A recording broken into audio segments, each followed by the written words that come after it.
ബ്രായിൽ ഈ ഒരു പ്രശ്നം നിങ്ങൾ ഫേസ് ചെയ്യുന്നുണ്ടോ? ഇപ്പോൾ ഞാൻ 36 കപ്പ് സൈസ് ബി ആണ് ഉപയോഗിച്ചുകൊണ്ടിരിക്കുന്നത്. പക്ഷെ അത് ഉപയോഗിക്കുമ്പോൾ എന്താ പ്രശ്നം എന്ന് വെച്ചിട്ടുണ്ടെങ്കിൽ എൻ്റെ ഫ്രണ്ട് എനിക്ക് ബൾജ് ചെയ്ത് നിൽക്കുന്നുണ്ട്, സൈഡും ഇതുപോലെ തന്നെ ബൾജ് ചെയ്ത് നിൽക്കുന്നുണ്ട്. പിന്നെ അതുപോലെ തന്നെ ബ്രസ്റ്റ് സാഗി ആവുന്നുണ്ട്, ആ പാല് കുടിക്കുന്നത് കാരണം സാഗി ആയി പോകുന്നുണ്ട്. അപ്പോൾ ഞാൻ പല സ്ഥലത്തുനിന്ന് ഇപ്പോൾ ഷൈവേനോ അതുപോലെ തന്നെ സിഗാറിനൊക്കെ ഞാൻ പ്രൊഡക്ട്സ് എടുത്തിട്ടുണ്ടായിരുന്നു. പക്ഷേ എന്താണ് അതൊന്നും എനിക്ക് കംപ്ലീറ്റ് സൊല്യൂഷൻ കൊണ്ട് തന്നിട്ടില്ല. ഈ ഒരു ഫ്രണ്ടും സൈഡും ഒന്നും കവർ ചെയ്ത് നിൽക്കുന്നില്ല, കംപ്ലീറ്റ്ലി കവർ ചെയ്ത് നിൽക്കുന്നില്ല. അപ്പോൾ എനിക്ക് രണ്ട് പ്രശ്നമാണുള്ളത്. ഒന്ന് ഫ്രണ്ടും സൈഡും ബൾജ് ചെയ്ത് നിൽക്കുന്നുണ്ട്, പിന്നെ ഒന്ന് സാഗി ആവുന്നുണ്ട്. അപ്പോൾ ഇതിനുള്ളൊരു സൊല്യൂഷൻ ഇതിനെല്ലാമുള്ള സൊല്യൂഷൻ ഓർഗോൺസിലുണ്ട്. ആക്ച്വലി ബ്രസ്റ്റ് സൈസ് കൂടിയ ആളുകൾക്ക് നല്ലൊരു ഡ്രസ്സിങ്ങിന് വേണ്ടി അതൊന്ന് കുറഞ്ഞു കിട്ടിയിരുന്നെങ്കിൽ എന്ന് ആഗ്രഹിക്കുന്നുണ്ടാവും. അത്തരത്തിലുള്ള ആളുകൾക്ക് വളരെ കൂടുതൽ കംഫർട്ടായ ഒരു മിനിമൈസിംഗ് ഫംഗ്ഷനും കൂടി ലഭിക്കുന്ന ഒരു പാറ്റേൺ ആണ് ഓറിബോൺസിന്റെ ഫെമി. ഇതിന്റെ ക്ലോത്തിനുമുണ്ട് പ്രത്യേകത. സ്റ്റിഫായി നിൽക്കുന്ന കോട്ടൺ പലർക്കും ഇഷ്ടമല്ല. ഈ ഒരു ഫാബ്രിക് എന്ന് പറയുന്നത് ഫ്ലെക്സിബിൾ കോട്ടൺ ആയതുകൊണ്ട് കോട്ടന്റെ ക്വാളിറ്റി കിട്ടുകയും ചെയ്യും, ബനിയൻ ക്ലോത്തിന്റെ ഫീൽ ഉണ്ടാവുകയും ചെയ്യും. അത്തരത്തിലുള്ള ഒരു ഫാബ്രിക് ആണ് ഈ ഫെമിയിലേക്ക് ഉപയോഗിച്ചിട്ടുള്ളത്. യൂണിഫോമിൽ വർക്ക് ചെയ്യുന്നവർക്ക്, പ്രത്യേകിച്ച് നഴ്സസിന് ഫുൾ കവറേജ്, കംഫർട്ട്നെസ് എന്നിവ വലിയൊരു പ്രശ്നം തന്നെയാണ്. ഫ്രണ്ട് സൈഡ്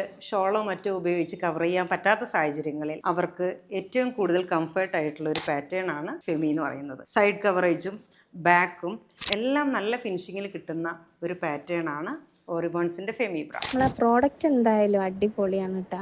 മറ്റേത് നമുക്ക് ഇങ്ങനെ അവിടെ ഇവിടേക്ക് ഇങ്ങനെ തള്ളി നിൽക്കലേന്നു. ഇങ്ങനെ സൈസ് നോക്കിയെടുത്താലും എന്തെങ്കിലും ഒരു പ്രോബ്ലം ഉണ്ടാവും. ഒന്നെങ്കിൽ ലൂസാവും, അല്ലെങ്കിൽ സ്ട്രാപ്പ് എന്തെങ്കിലും പ്രശ്നം ഉണ്ടാവും, അല്ലെങ്കിൽ കപ്പ് സൈസ് ചെറുതാവും വലുതാവും. നല്ല പ്രൊഡക്റ്റ് ആണ് കേട്ടോ. ഇതുവരെ ഷോപ്പിൽ നിന്ന് മാത്രമേ ഇത് മേടിച്ചിട്ടുള്ളൂ ഇന്നവേഴ്സ്. പക്ഷേ ഇത്രയും കംഫർട്ടായിട്ട് ഞാൻ ഇന്നേ വരെ യൂസ് ചെയ്തിട്ടില്ല. എനിക്ക് അലർജി പ്രോബ്ലംസ് ഒക്കെ വരുമായിരുന്നു ബ്രസ്റ്റിൻ്റെ അവിടെ ഒക്കെ. ഇത് യൂസ് ചെയ്തിട്ട് എനിക്ക് അങ്ങനത്തെ പ്രശ്നമേ വന്നിട്ടില്ല. അതേപോലെ പാൻറ്റീസ് ആണെങ്കിലും ഭയങ്കര കംഫർട്ടാണ്. കസ്റ്റമേഴ്സിന്റെ വ്യത്യസ്ത റിക്വയർമെന്റ്സിന് ഫെമി എങ്ങനെ സ്യൂട്ട് ആവുന്നു എന്നറിയണമെങ്കിൽ ഫെമി എന്ന് കമന്റ് ചെയ്യൂ.